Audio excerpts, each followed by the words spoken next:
tout ce permis nous hôtel Abisson. D'abord qu'on s'est présenté na Batu Bazali ko na Abisson. Comme on a Christian Ouai Kebani, bon, Nazaki, responsable école des comédiens, et puis, quand on entretient les jeunes, pour s'occuper de les jeunes, et pour les jeunes, activité et puis pour orienter bango.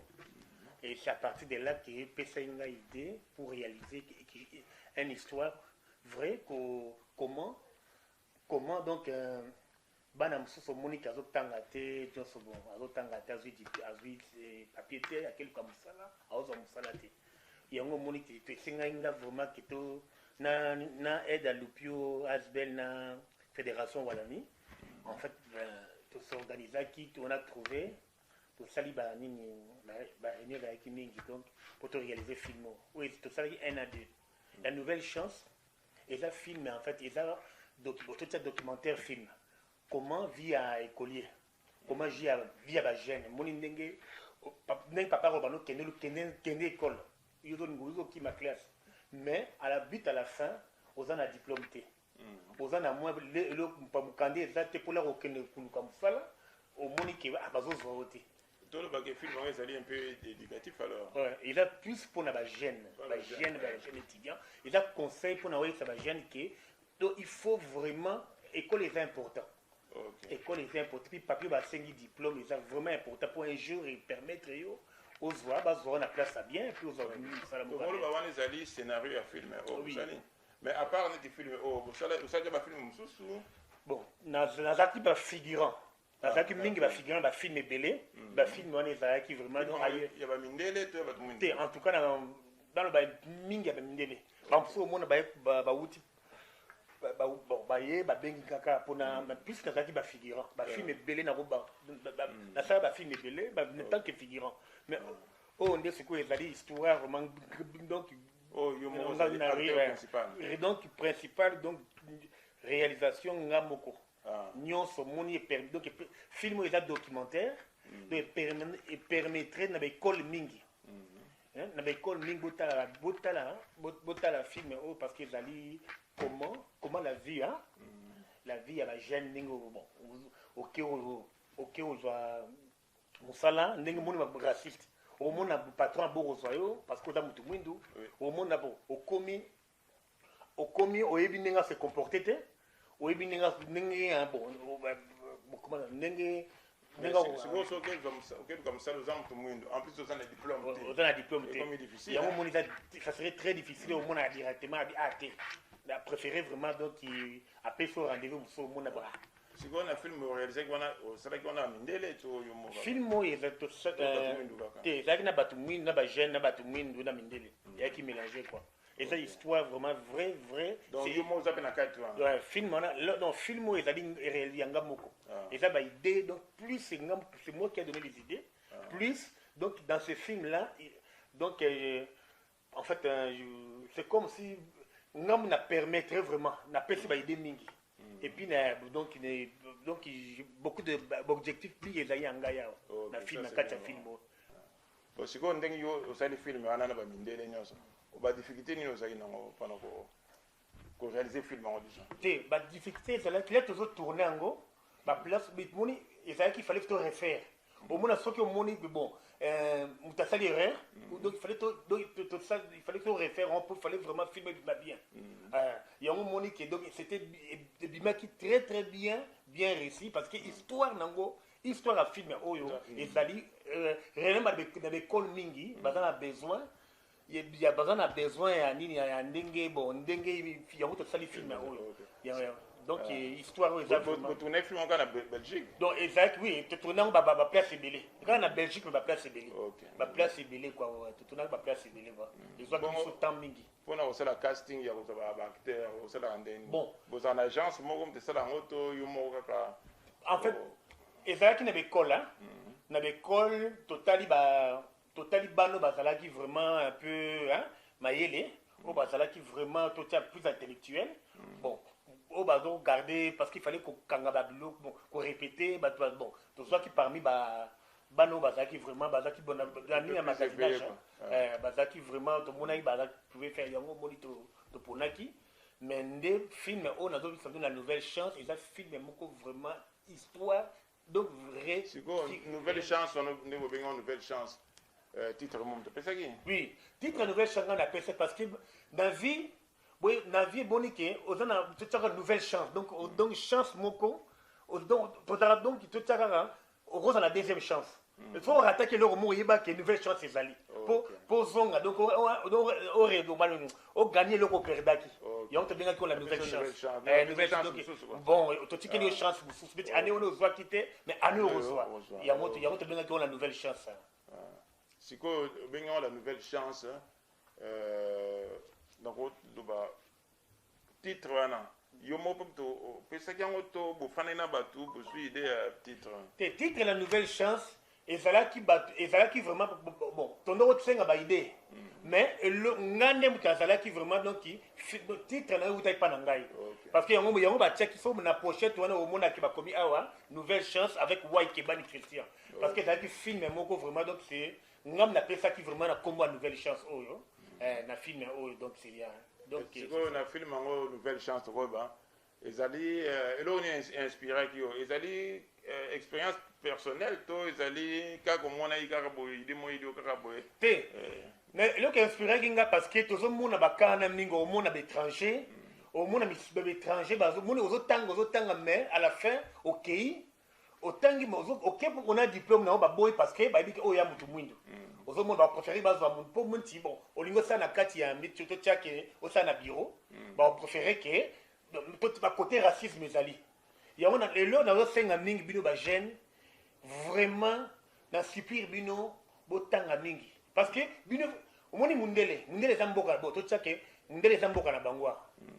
yo mutu mwindo za étranger tanga mingi faut do tanga plus que mundele pour pas poser place OK place ko mériter botanga bozo ba diplôme bien pour bozo la batu ya bisala bien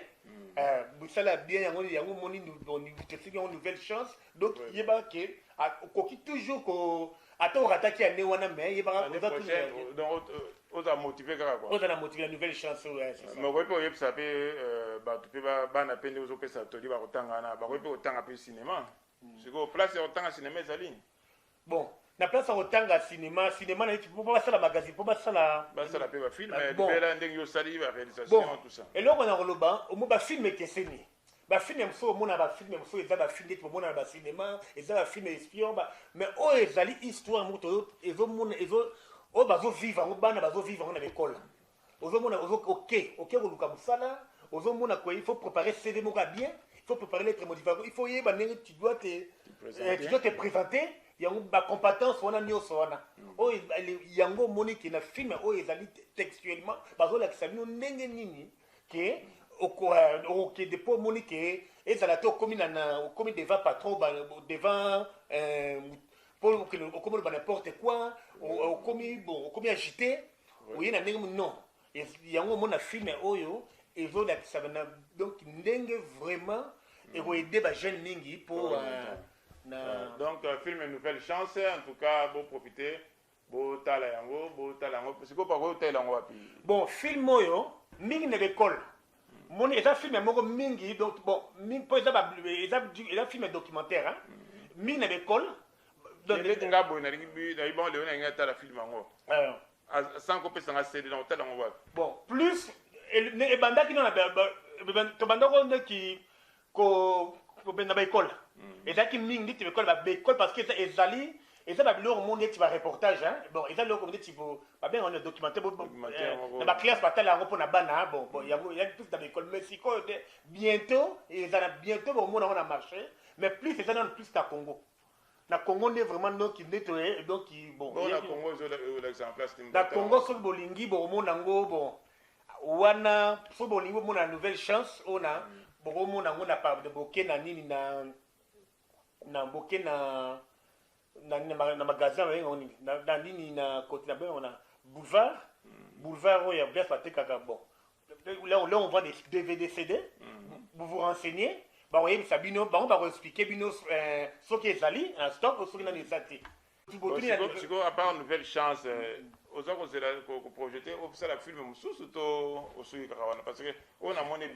depuis 2015 sur 2014. Bon, on a Sabino qui est différent. Faut déjà filmer où ils ont temps. Et puis c'est un bon rebelle. Tout ça qui n'a aide ya Lupio na fédération voilà donc donc c'est un bon rebelle. Lupio na ça to ya. To Lupio donc ya et dès que biso moni hein. Ça qu'on a Lupio. Na communauté dans ASBP dès que biso bon et c'est un bon rebelle pour la film où et puis et là qui on va bien la nouvelle chance à Mutunios. Et là qui peut chance mo pour na ouverture mo pour pour le sala ba bloquer belé. Na rola ça nous ben plus na sala ba ni ba plus ba bon au monde ba playback dès que ba oh il y a ça playback ya gospel. Voilà, mais eux, ils allaient playback et bon, ils on a pas film, ça peut playback. La salle va playback et puis bon, la salle peut concert, il y a playback. La salle va concert, il y a playback. Bon, bon, et puis dans Mboka Oyo, par le barak, ils sont dans la moitié mondiale, ils ont ouverture. Vraiment. Donc, bon, quel cas, on a qui donc, mon mondial, ah, oh, Mouto va commis vraiment, donc il y a. Donc, bon, ma comme belé, on fera payer. Donc, son salle n'indélé, ça va bien, comme donc, et ça vraiment, donc, et au Kenya, ma comme et vraiment loin, quoi. Bon, comment moi, on a le bas, donc, à part Banini Moussou, dans Salana, Bablo, Nanga, Barembi, Nyo, sur la Sala, et Zaki, on est Zaki plus, n'a pas camarade, et Zaki Yanga, mon côté. Mais plus, ma playback, on a bon, ils ont ma playback, bon, mon, ils appellent à YouTube, et ça, il y a un souvenir, il y a bien aux Anango, dans le film au Sala, dans le film au Sala. Souvenir nous allons bien ou bien la tournage ou bien le footage ou soit qui mingi là bazo ko tourner ba film na ça ba film ba footanga bien bazo proposer ba proposer ngapi ba photo kala ba photo ko ça ba photo ba bloquer belé na ba proposer ba film musu pe ya mabe ba x one na lingate bon ba côté ko footanga mindele ba do footanga très bien ko footanga très bien pour dans l'avantage pe ba ko ba peso bon ba bloquer so ba kabelo ba ko kabelo ba bilamba ba bloquer belé ba avantage eza mingi mais bon et là on a le bakala ndé film ndé film et ça la rendait bien parce que tourner film bon tek bon dans la réussite parce que muto la sambelaka a préféré on ka nzema mokilité so ça ka rap so ça ka ndé ba nzema ndé ba nzembo ya ba bengo ya ba nzembo ndé tu te tira ba nzembo quoi ba ya ba fali ba nzembo le quoi ya ba ndé bah j'ai attabansé ba américain donc mon film ndé boy ça film era français anglais hein film muto la sambela rota un film muto ata païen ata la film. Il y a un film donc il a vraiment une grande porte que bon mon anga et puis na film on a gagné une mingi na dans la caché moi bien bon le roi yo la tili net ba to mon bien to rolon les net comme ça comme on a bien même si muta côté on est là ay ba ko contacter yo si ko peut contact na yo peut ko ça ni pas muta akutana yo contact na ngai en tout cas pour le moment bon contacter dans les journaux dans les Papa Géry. Il faut appeler ça numéro na yo hein parce que là bon nous allons on a tout bon donc numéro yango to ciao hein donc nous avons contacté monsieur Christian Wai Kebani numéro yango yo donc boy c'était mais yo potam la mingo na mingo ça oui na ça on a production té ah naki bon naki ça dans na bateau dans na bateau dans la production peut mender marché vraiment ndenge ça kala mingi te de siko ne ba on ba bormo nango siko nde en live quoi kala mingi te bormo na siko ne ba to banda siko ne marché na siko ne parce que le moko vraiment ba c'est pas là qui na histoire wana makasi ba c'est pas là qui na ndenge po zaki et le mo ma bete na kati wana na film wana et ba kama bete bana ba ko otala mama ko otala ba na famille et puis mo conseil bon ko otala en famille de le mo ma bete ça on a été et puis ça bien pour na histoire aboya pour na ba jeune hein na ba into comme na suka na vite so zali kamo ko bakisa o monique to le belaité bon en tout cas et la première fois interview na tout un journaliste et la première fois et puis na sepeli mingi parce que c'est pas ils appellent à suka oui ils appellent à suka parce que na moni boye ça ouverture ma casse et puis na moni vraiment la journaliste donc na moni ngamoko ke donc on a comment évoluer et puis Kalamingi était en tout cas vous avez la surprise vraiment bon mon anga les sous donc il n'a les lots comme ça ya sika quoi mais la tape na YouTube hein so botali Christian Wai Kebani Bon, ben, na YouTube, bon, mon a bablo, on a un donc il y a na YouTube. Ok, donc nous ne sommes pas encore contactés au YouTube. En tout cas, merci beaucoup, chers internautes de jnlcongoacademy.com. Tout ce pays mingi tu ambaki de l'eau, monsieur Christian Wai, et betapso du solo ya film nae, puis on se l'a ça là. Et c'est laissé moment parce que les Congolais, tout le monde qui moi évolution peu comme ça là. Yo il bien problème dans milieu congolais. En tout cas, vous allez se moment on peut pas découvrir yo. En tout cas, na bandi to solution na bisona. Christian Wai ko pesa ba tuna ombote o ba